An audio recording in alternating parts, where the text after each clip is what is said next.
Corona की तीसरी लहर को लेकर गृह मंत्रालय के एक पैनल ने प्रधानमंत्री कार्यालय को चेतावनी जारी की है।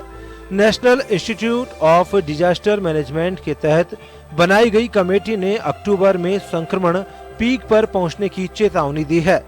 कमेटी ने इसका बच्चों पर सबसे बुरा असर पड़ने की बात कहते हुए अभी से तैयार रहने का अलर्ट दिया है। रिपोर्ट में मेडिकल सुविधाएं, ventilator, doctor, medical staff, ambulance, oxygen की पूरी व्यवस्था करने और तीसरी लहर का ज्यादातर असर बच्चों के साथ युवाओं पर पड़ने की बात कही है। यह रिपोर्ट ऐसे समय में सामने आई है जब बच्चों के लिए वैक्सीनेशन शुरू करने की तैयारी चल रही है। कमेटी ने भी बड़ी संख्या में बच्चों का टीकाकरण करने की जरूरत बताई है। साथ ही कोविड वार्ड को फिर से इस आधार पर तैयार करने की सलाह दी जिसमें बच्चों के गार्जियन को भी साथ रखने की इजाजत हो। रिपोर्ट के मुताबिक सितंबर के अंत तक तीसरी लहर अपना असर दिखाना शुरू कर देगी, जबकि अक्टूबर में देश में हर दिन 5 लाख से ज्यादा मामले आ सकते हैं। कई राज्यों में लॉकडाउन की जरूरत पड़ सकती है। वहीं नीति आयोग के सदस्य वीके पॉल की प्रमुखता वाले समूह ने भी पिछले महीने तीसरी लहर को लेकर सुझाव दिए थे, जिसमें कहा गया कि 100 कोरोना पीड़ितों में से 23 को अस्पताल में भर्ती कराने की जरूरत पड़ सकती है। ऐसे में पहले से 2 लाख आईसीयू बेड तैयार रखने होंगे। ब्यूरो रिपोर्ट, जन टीवी।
नमस्कार जंटी में स्वागत है आपका। मैं हूं योगेंद्र, आप देख रहे हैं खास खबर। खास खबर में आज एक ऐसे मुद्दे की बात करेंगे जिसपे हम कई मरतबा बात कर चुके हैं, जानकारी देने के लिए भी, अवेयरनेस के लिए भी, और समय समय पर हमारे अतिथि चिकित्सक मार्गदर्शन के रूप में जुड़े भी रहे हैं।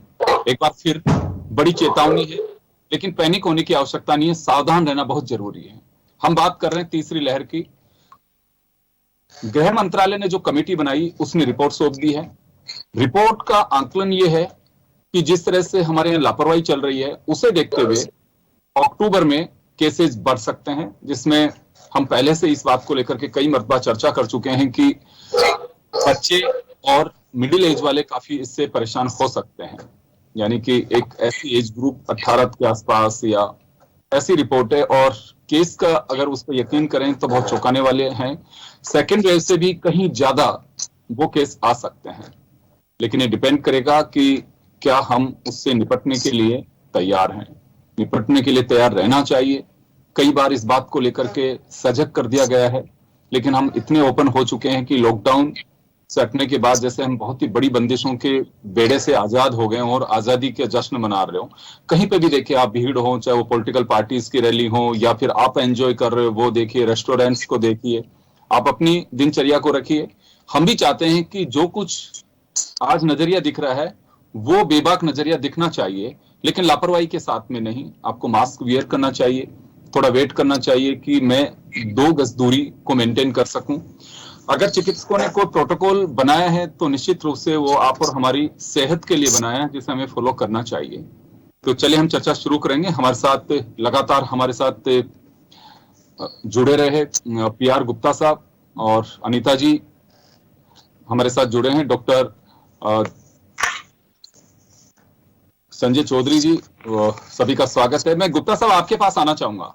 मैं पिछले दिनों एक सीरो सर्वे का रिपोर्ट भी पढ़ रहा था, उसे भी कोट करना चाहूंगा। दूसरा, वैक्सीनेशन को लेकर के भी हिंदुस्तान में बहुत बेहतर नहीं तो, लेकिन इतने हम कमजोर भी नहीं है कि ये कह सकें कि हाँ वैक्सीनेशन बिल्कुल हम एकदम बहुत ही बॉटम में है। अच्छी पोजीशन में वैक्सीनेशन को लेकर के भी कई राज्य बहुत अच्छी पोजीशन में है। तो हम तीसरी लहर की आशंका है। निश्चित रूप से गवर्नमेंट ने जो कमेटी फॉर्म की है उसकी रिपोर्ट है, उसने अपनी रिपोर्ट दी है, उसके कुछ बिंदु सामने आए हैं। तो हमें इससे कितना डरना चाहिए? देखिए, मैं सबसे पहले तो ये बताऊंगा कि सबसे बड़ी बात तो ये है, जो कि अच्छी बात है, कि ये तीसरी लहर का जो आकलन था वो अगस्त के एंड में आने का था, और अब जो गृह मंत्रालय की जो रिपोर्ट आई है उसके अनुसार इसकी शुरुआत सितंबर एंड में होगी। तो ये जो 1 महीने का जो अंतराल हमें मिला है, ये बहुत बड़ा सुखद पहलू है, क्योंकि इस 1 महीने में हम काफी बच्चों को दूसरी डोज दे पाएंगे। बच्चों से मतलब जो 40 और 18 साल की उम्र के हैं, उनके दूसरी डोज भी हम लगा पाएंगे। हमारा वैक्सीनेशन का प्रोग्राम बहुत अच्छा चल रहा है, लेकिन भारत की जनसंख्या इतनी विशाल है कि इसमें समय लगना स्वाभाविक था। लेकिन अब चूंकि हमें 1 महीना तो वैसे ही मिल गया, इसलिए काफी जो वैक्सीनेशन का जो दूसरी डोज है वो काफी लोगों को लग जाएगी, जो कि हमारा सुरक्षा चक्र बढ़ाएगी। लेकिन इसके विपरीत जो डेल्टा वेव है उसके प्रभाव और कुप्रभाव हमारे सामने आए हैं, और एक जो कुप्रभाव इसके सामने आया है वो ये है कि हर्ड इम्यूनिटी का जो लेवल है वो पहले जहां हम 50-60% सोचते थे वो अब 80% माना गया है।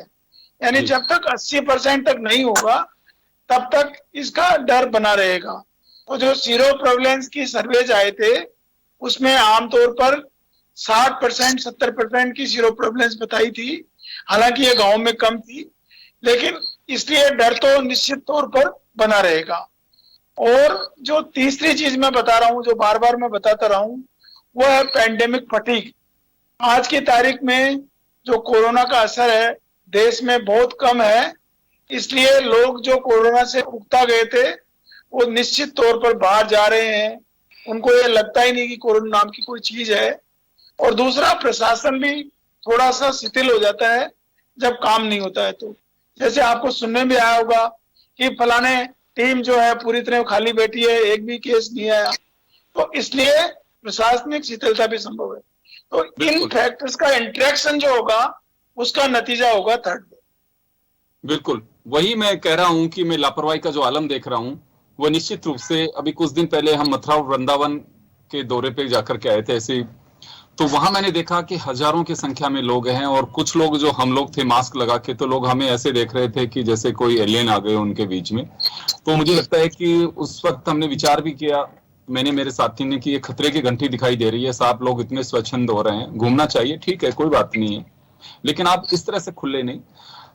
मैं आपके पास आना चाहूंगा नीता जी, जब किसी भी वेव को लेकर के, क्योंकि फर्स्ट और सेकंड दोनों को हम देख चुके हैं, फर्स्ट में डर ज्यादा था खतरा कम था, दूसरे में लोग डरे हुए कम थे लेकिन खतरा बहुत ज्यादा था।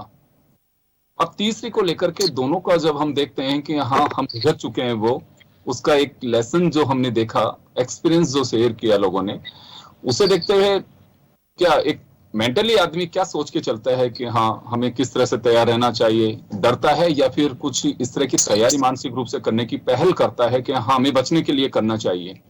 देखिए, जब फर्स्ट लहर आई थी तो हमें इस बीमारी के बारे में बिल्कुल नहीं पता था। लोगों में एक अनजाना डर था कि क्या है ये बीमारी, अगर हमें हो गई, हमारे परिवार में किसी को हो गई तो क्या होगा, मतलब उसके बारे में लोग बात बिल्कुल अनजान थे। वो एक अलग डर था।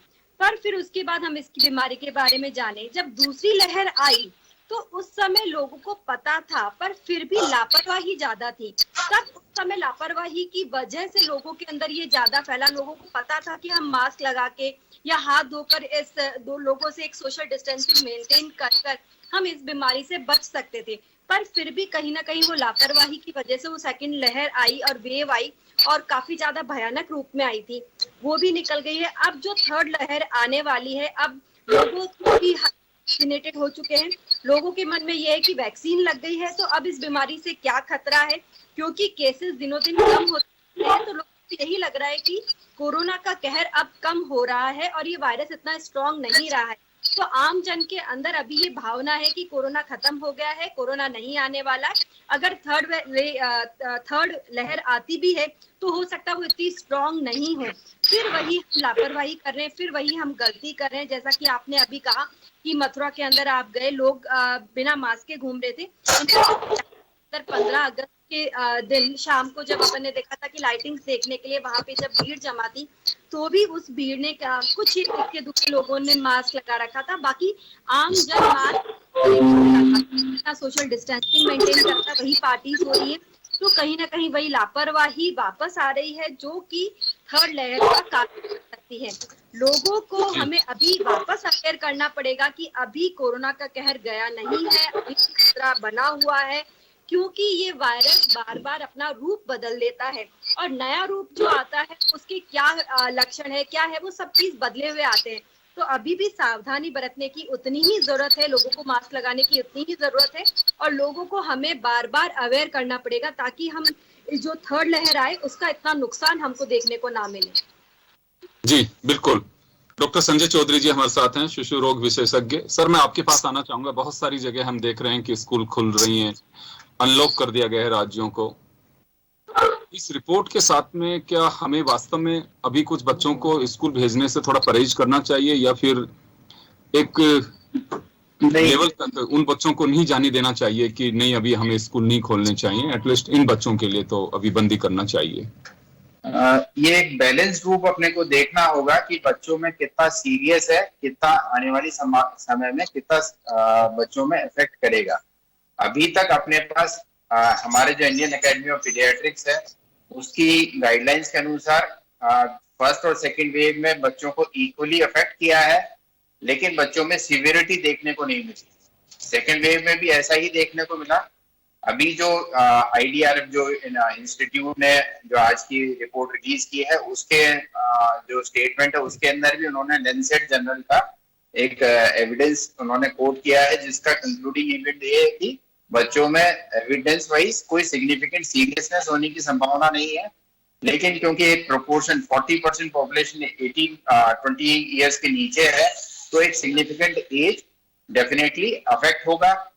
तो उसके प्रोपोर्शन में अपने इंडिया में क्योंकि पीडियाट्रिक सर्विसेज अवेलेबल नहीं है, शहरों से दूर में 10 किलोमीटर दूर में पीडियाट्रिक सर्विसेज नहीं है, तो वो सर्विसेज ऑगमेंट बढ़ाने की जरूरत है, उनका दायरा बढ़ाने की जरूरत है, ऑक्सीजन सप्लाई, ट्रांसपोर्टेशन, वो सब इंक्रीज करने की जरूरत है। लेकिन पैरेलली अपने को ये देखना है कि बच्चे, क्योंकि 2 साल से लॉकडाउन मोड में ही हैं, अडल्ट तो बाहर निकल पा रहे हैं लेकिन बच्चे तो गेट के दरवाजे तक नहीं जाते।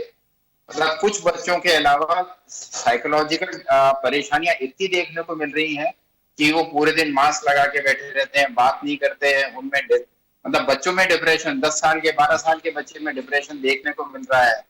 वो मतलब उनके लिए तो कोरोना एक फिजिकल भूत है, तो वो उससे इतना। और उसके अलावा सर, उसके अलावा एक रिपोर्ट को मैं अभी यहाँ थोड़ा सा आपके साथ शेयर करना चाहूंगा, आपके नोटिस में निश्चित रूप से होगा। अनीता जी उसको लेकर कई बार चर्चा भी कर चुकी हैं। दूसरा, वीडियो गेम्स में इस तरह की स्थितियां बन गई है कि ग्रुप्स में कोई कहीं से जुड़ रहा है, कोई कहीं से, और जो अननोन है वो भी जुड़ जाते हैं उसमें। और बच्चों के जो बिहेवियर पे मैं चेंजेस देख रहा हूँ कि एग्रेसिव होना, किसी ने बुला भी लिया तो कि झुंझल खाना, ये कुछ चीजें चिड़चिड़ापन जिसे कह सकते हैं।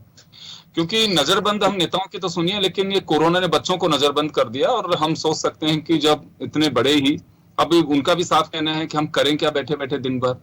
तो ऐसी पोजीशन में, क्योंकि एक चुनौती है हमारे सामने, भविष्य भी बच्चों का, उनकी सेहत भी, और तीसरी लहर भी।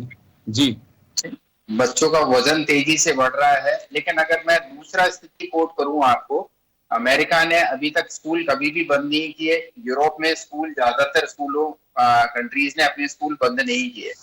तो अगर मैं साइंटिफिकली आकलन करूं स्थिति का कि बच्चों में परेशानी, तो नंबर ऑफ केसेस तो होंगे लेकिन सिवियरिटी इतनी होने की आशंका कम है, क्योंकि हमारे पास फैसिलिटी नहीं है बच्चों की को केयर देने की। तो हम केयर इंप्रूव करें, उनके लिए फैसिलिटीज डेवलप करें, लेकिन बच्चों के पैरेलली स्कूल ओपन करें। वो उनके आने वाले प्रेजेंट सिचुएशन के लिए और लॉन्ग टर्म के लिए बहुत बेनिफिशियल रहेगा। अभी हमारे पास ऐसा कोई एविडेंस नहीं कि उनको कोई सीरियस एडवर्स इवेंट होने की संभावना अडल्ट के कंपैरिजन में ज्यादा है। तो उतना तो उचित व्यवहार होगा। जी, अनीता जी कुछ कह रही हैं आप? बिल्कुल, मुझे लगता है कि अभी तक लोगों के मन में बच्चों को लेकर ज्यादा डर है। एक्चुअली क्या है कि इंसान का ऐसा होता है कि चाहे मुझे बीमारी हो जाए, मुझे कुछ हो जाए, पर अगर हमारी हो जाता है तो इंसान का मन ज्यादा घबरा जाता है। तो जब तक हम बच्चों की वैक्सीन नहीं आ जाती, तब तक लोगों के मन में अभी वो डर जाएगा नहीं कि हम बच्चों को फ्रीली स्कूल भेज सके या पार्क भेज सके या फिर जहां आउटडोर एक्टिविटीज कर सके, वो शायद कहीं ना कहीं अभी और उसके ऊपर रोक लगेगी। तो लोग का अगर हम बात करते हैं तो काफी सारे लोग यही कहते हैं कि हम तो साहब बच्चों की जब वैक्सीन आ जाएगी तब हम बच्चों को स्कूल भेजेंगे।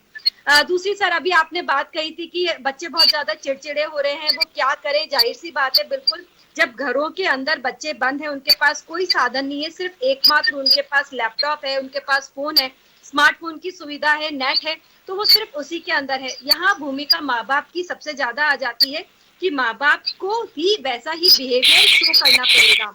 उनको भी फिजिकल एक्टिविटी घर के रहते हुए, अंदर रहते हुए बच्चों के साथ करनी पड़ेगी, चाहे वो गार्डनिंग है, चाहे वो बैडमिंटन है, चाहे जॉगिंग है, रस्सी कूदना। आप बच्चों से 1 to 1 बात करें, उनको इस चीजों के बारे में बताएं कि हम लैपटॉप या फोन किस हद तक देख सकते हैं, क्या है हमारे लिमिट, हम सारा दिन क्यों नहीं देख सकते। उनके जो साइड इफेक्ट्स, उनके जो बुरे नेगेटिव इफेक्ट्स है, उनसे आप अपने बच्चों से बात करें।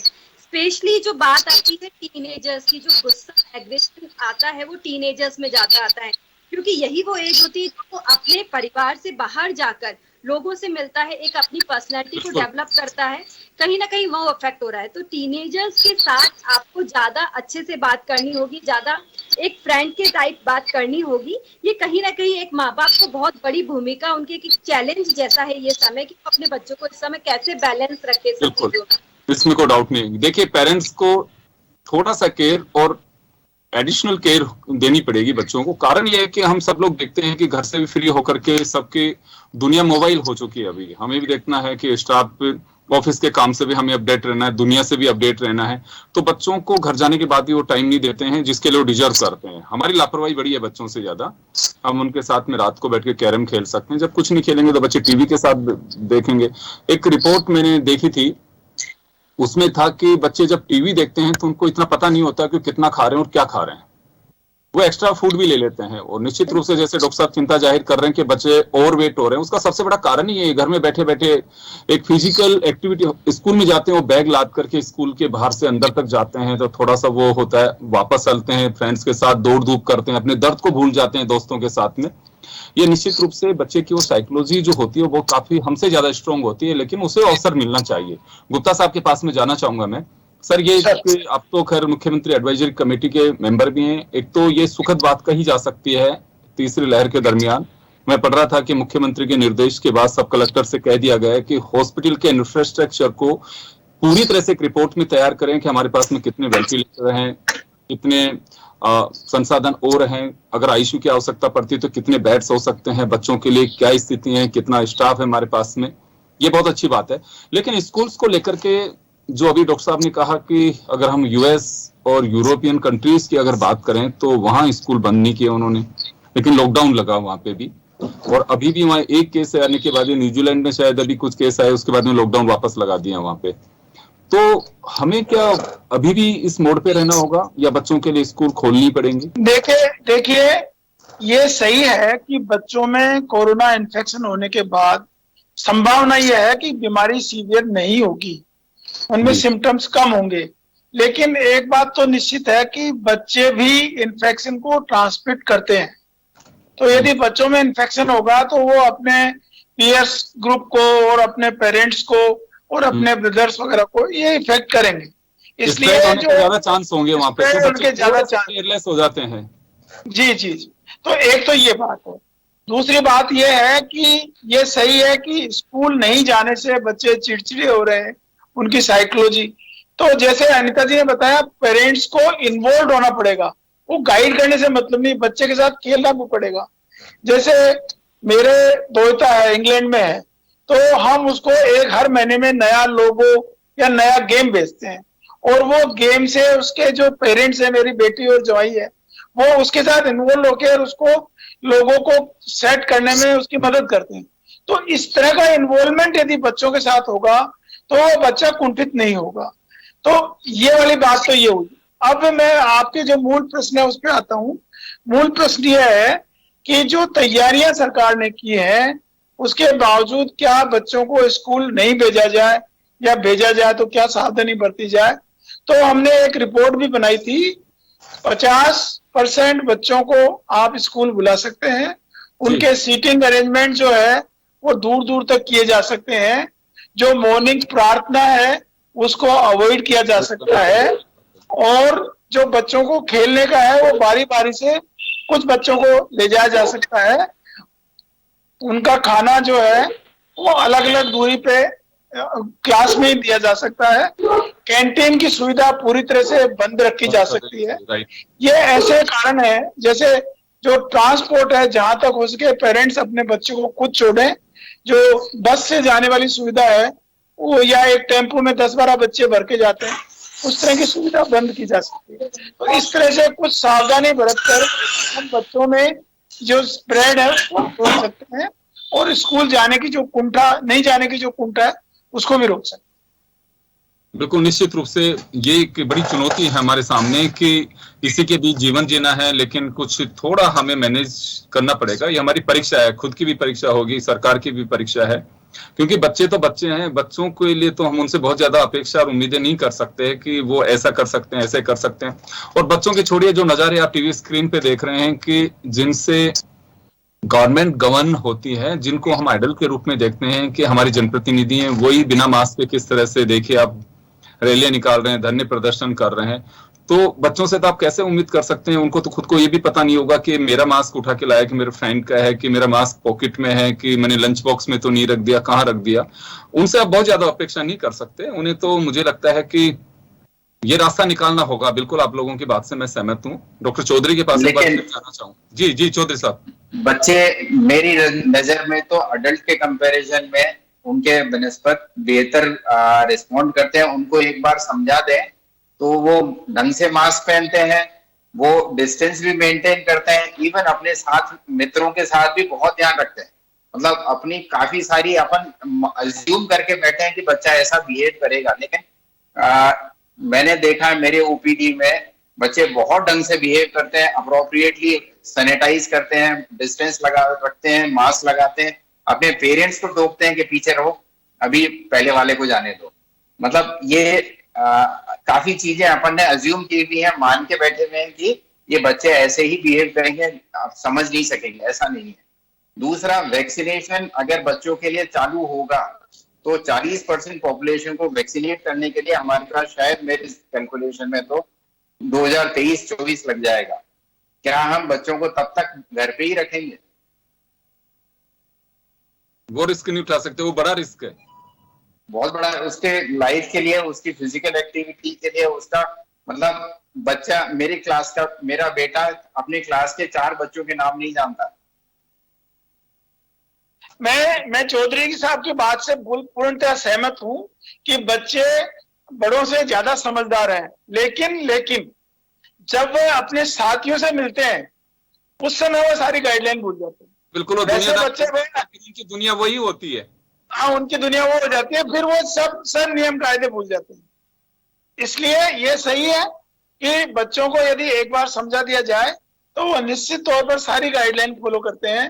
लेकिन मैं खुद अपने क्लास में मिल जाते हैं तो जो सोशल नॉर्म्स मैं भी भूल जाता हूँ।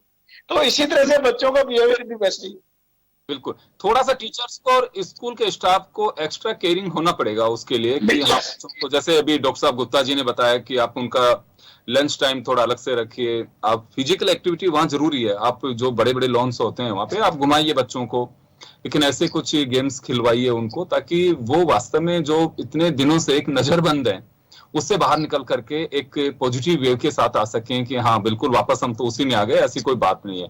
आप अंदाजा लगाइए, बहुत सारे ऐसे लोग हैं कि जिनके घर में कोरोना का वो दंश उन लोगों को झेलना पड़ा, उन परिवारों के भी बारे में हमें सोचना चाहिए कि हाँ वास्तव में उन लोगों की क्या मेंटेलिटी रही होगी, क्या सोच रही होगी, क्या उन पे बीत रही होगी। तो ऐसे में निश्चित रूप से एक चुनौती है हमारे सामने, थर्ड वेव आएगी, इसे खारिज नहीं किया जा सकता, मिस्टर पॉल पहले ही बात कह चुके हैं। और जो जमीन हम तैयार कर रहे हैं हमारी लापरवाही के जरिए, उसे देखते हुए तो मुझे लगता है कि अक्टूबर तक भी, जैसे डॉक्टर साहब ने कहा कि हमें तो अगस्त तक की उम्मीद थी, कि अक्टूबर तक की भी अगर आ रही है, सितंबर लास्ट में भी, तो चले बहुत अच्छी बात है। लेकिन दिवाली अगर शुभ करनी है तो निश्चित रूप से आपको अभी से ही केयरफुल रहना होगा, नहीं तो फिर जैसे हमने बिल्कुल अभी अप्रैल में जिस तरह से बिताए हैं, बिल्कुल धीरी आवाज में बात कर करके, वो दौर वापस देखना पड़ सकता है। ये डिपेंड करेगा हम लोगों पर। रिपोर्ट अपनी जगह, रिपोर्ट हमारे नेचर और हमारे फीचर को देख करके तैयार कर रही है, की गई है कि हाँ लोग कितने केयरिंग है, आपकी लापरवाही के आलम को देख करके वो रिपोर्ट तैयार की गई है। तो अभी भी समय हमारे पास में, लेकिन जैसे डॉक्टर साहब ने कहा, सभी कहते हैं कि घबराने की इतनी बात नहीं है क्योंकि वैक्सीनेशन हो चुका है लोगों का, और फिर भी थोड़ा सा कुछ है तो हमें सावधान रहने की ज्यादा जरूरत है। सरकार भी अपने स्तर पे कुछ सोच ही रही होगी क्या करना है क्या नहीं करना है, लेकिन अगर हमारी लापरवाही, तो तीसरे लॉकडाउन के लिए आप तैयारी करके रखिए। जिस तरह से आप जमीन तैयार कर रहे हैं कोरोना के लिए, तो वैसे सरकार की भी अपनी तैयारी है। अभी भी समय, हमें सावधानी से काम करना चाहिए ताकि इन विषम परिस्थितियों से लड़ सकें, जूझ सकें और काबू पा सकें। बहुत बहुत शुक्रिया आप सभी का। खास खबर में इतना ही, दीजिए इजाजत, नमस्कार।